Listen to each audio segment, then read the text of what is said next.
Hey, welcome back. I'd especially like to welcome my new subscribers, and I hope you enjoy the content on my channel. If you missed the last video, the little experiment with the fly cutter and the button tip, link up there now, go watch that first, then come back and watch this one.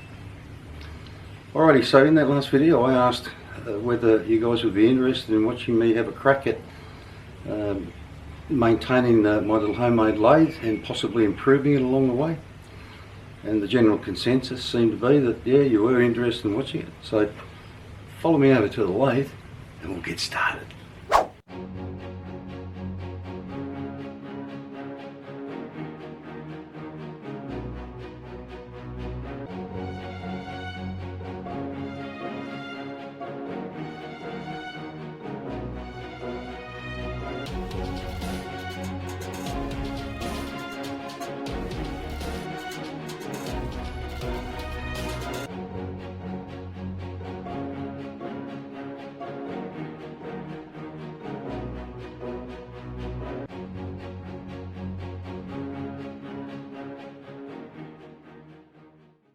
Alrighty, now that I've got all that stuff stripped off, you can see how I made this originally. This top part here is actually two pieces of steel, and I will spot welded together. I will weld it together a little bit and then bolt it onto here, so it forms a T here, and then this carry just wraps around with just square edges and everything. To get all the slop out of it this way, I had to shim everything under here, and it was an absolute pain in the ass. So I've decided, and I ordered yesterday on a Sunday, a big piece of steel to mount here. It's 3 inches wide and 1 inch thick. I'm going to machine some dovetails into it and modify this carrier here so that it has dovetails. This is all just bolted on, so it's easy enough to get off. So I'll get these covers and stuff off the back so I can get around the back of it easier, and we'll pull all this off.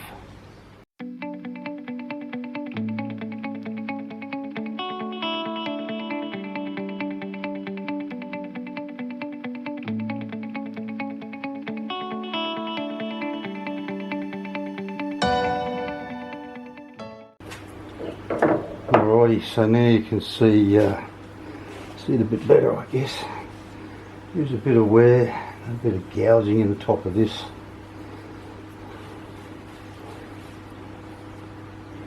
Not too bad on this, a little bit scaly. You can see that's been rubbing on here.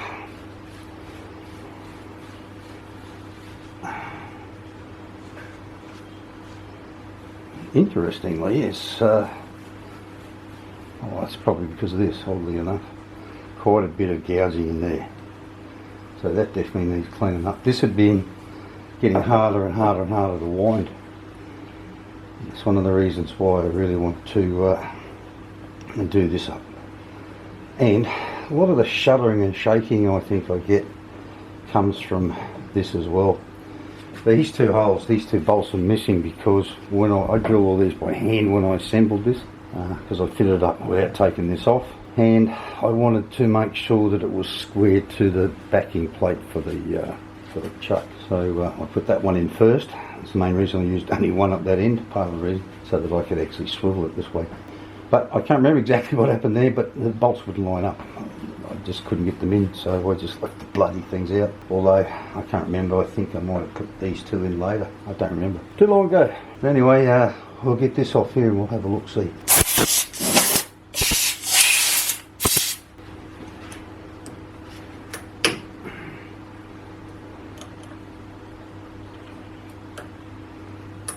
Oh God. Shit, Allen keys. God, I wish I could get my hands on some good Allen keys. Got a brand back in Australia, I don't know whether they're available internationally, but the brand is Unbreako, and yeah, excellent. Well, that's going to take a bit of persuasion.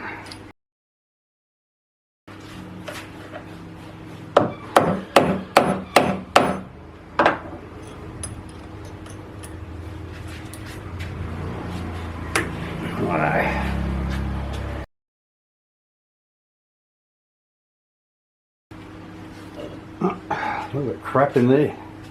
Anyway, there it is. That was the setup.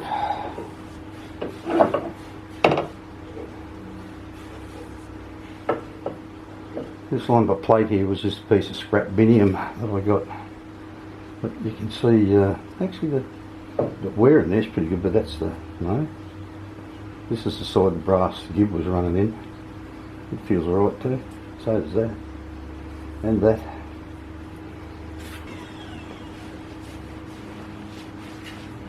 Alrighty, so next up I think I'll get that off and give you a look at this whole bed setup.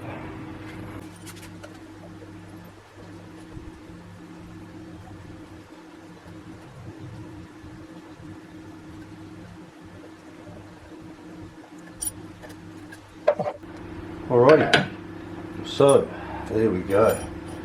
That is the rear rail follower, and now this whole thing will come off. So I'll just leave them in there for a minute. Bench is starting to get a bit cluttered.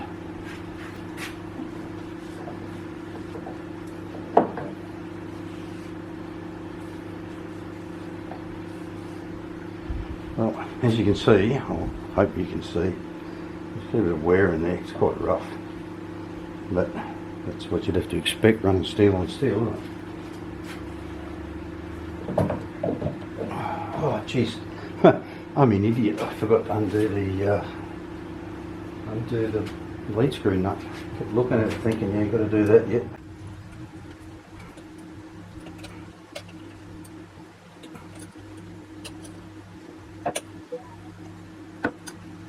There's 4 bolts holding that in there. I'll bring you back later. Might have to pull all of the back assembly apart to get it out.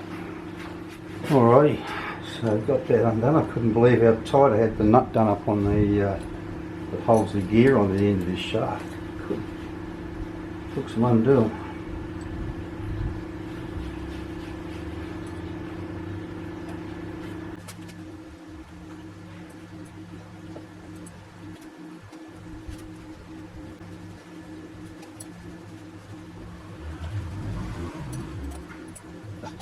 Bloke was smart, he just unscrewed this and get it out of the way, wouldn't he?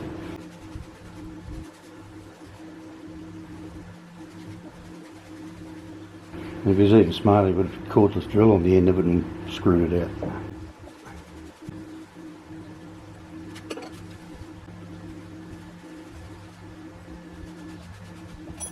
I want to have a look at replacing this one with one of those spring-loaded ones to get the play out of it. Hang on, wipe this crap off my hands. Alrighty, so this front rail follower, that's what I'd call them anyway, is a slightly different design to the one on the other side. In that, is that screwdriver gone?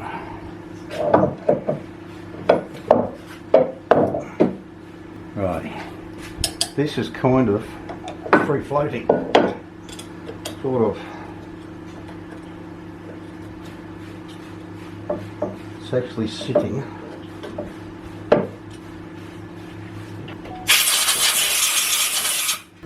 see that I'm not on 2 roll pins which locate that and allow me to move it in and out so I can adjust any slop out of the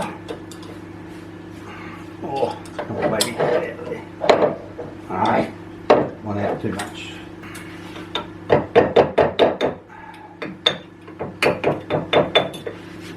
Alright, so that's the other one, and this is the adjustable one, and you can see it's got some wear in it too, both sides.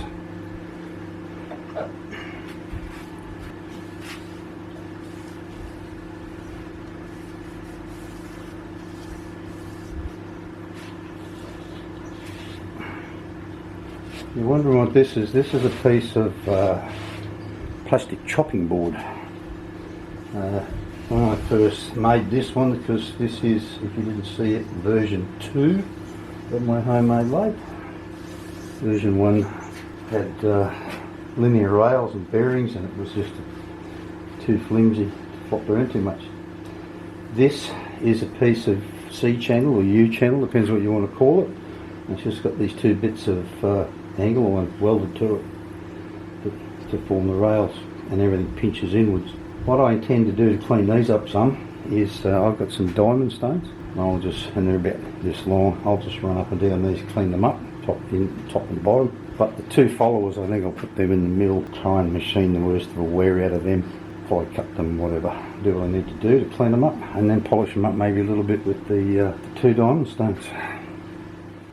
Alrighty, so these are the two diamond stones, lappers, whatever you want to call the damn things, I don't know. One's 1000 grit, one's 400 grit.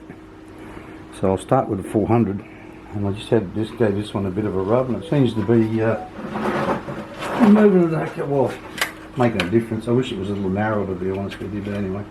This 1000 grit one's wider, it could be an issue. Might take this off. Yeah, I think I will. Take that off. Crap out of the heads first.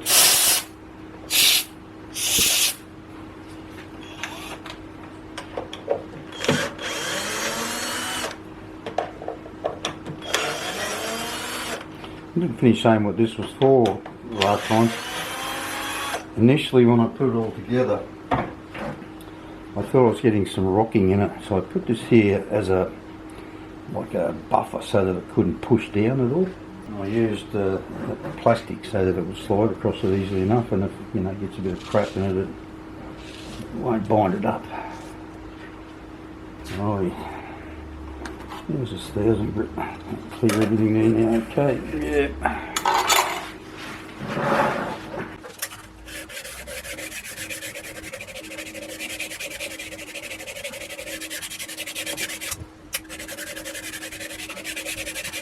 Well, obviously I'm not going to sit here and work away at this until there's absolutely no marks left in it. I just want to try and smooth it out a bit. I'm tempted to get the grinder out and just try and put some oil trap slots in it just to help it with lubrication. I do have wipers set up on it to try and keep the crap out. How good a job they do is anyone's guess.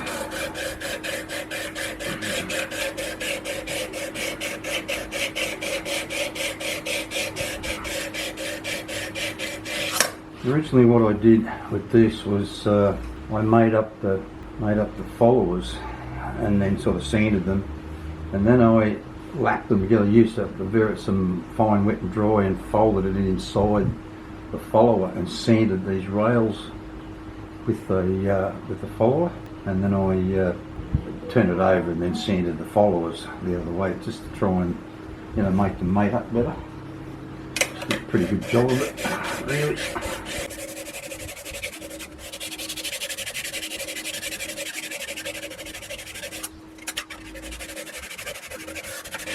In all honesty, I think that possibly having some imperfections in here is not a entirely bad thing, in that it'll help the trap oil in there a bit better. But there are some fairly deep grooves in this.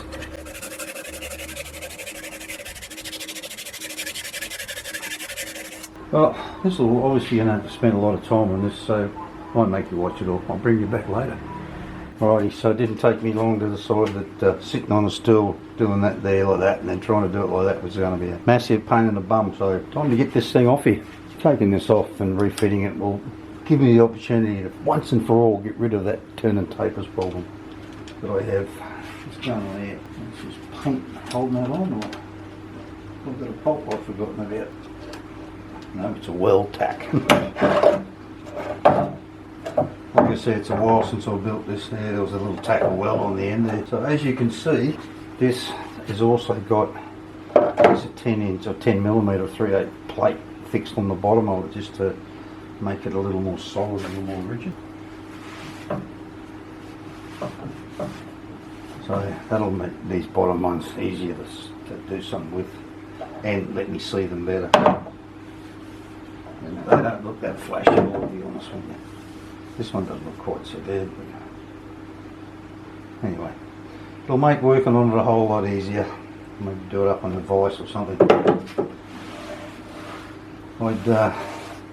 I'd set it up in the middle and run the mill down it, but there's no way I can machine all that in one go, so it's a waste of time even trying to set it up on there. Tell you what I would like to do though is to machine the top off this, so that it's all one level. But anyway, we'll look into all that stuff. But like I said, it's way too long for my bed. But anyway, we'll see what happens. Alrighty, had a bit of an epiphany. I was thinking might go back to the way I lapped these things in originally. I was just using the internal surfaces of the angle iron before, whereas now I can mill at least one of them flat, the followers. So if I mill them flat, I can mace it up, well, maybe use them to sand the rails flat. And then I thought, how am I going to hold this thing? And then I had an epiphany, and I went, oh, hang on a minute, I do believe I made something a couple of weeks ago that'd be perfect to hold that at a 45-degree angle. So I've got it all set up here now. I would like to fly cut them, but I just don't have the room for the fly cutter, so end mill it is, 16mm end mill. So let's have a go, see how we go. Wow, stop. What the hell just... Oh, I think I know what happened. I know what happened. I'm a bit too close to this edge here and there's a bit into it, pull it in. So let's stay away from there a bit. Rightio, back out of there and have another start.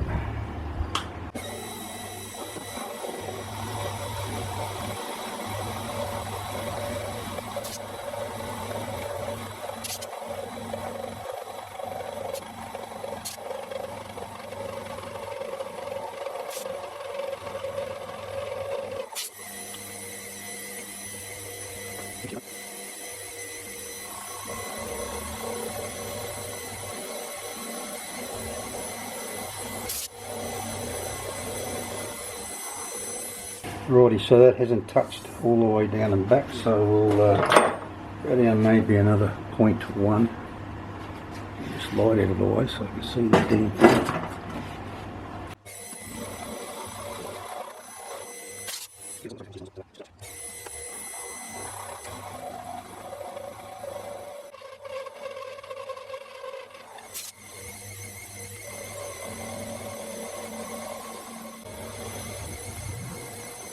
Well, that was side milling halfway down this side here, which and making a hell of a racket.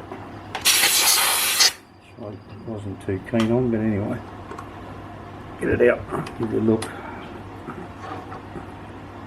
So, actually it was side milling most of the way down, but I'll need to run over this surface, it's a bit lumpy, and that'll need cleaning up a bit anyway.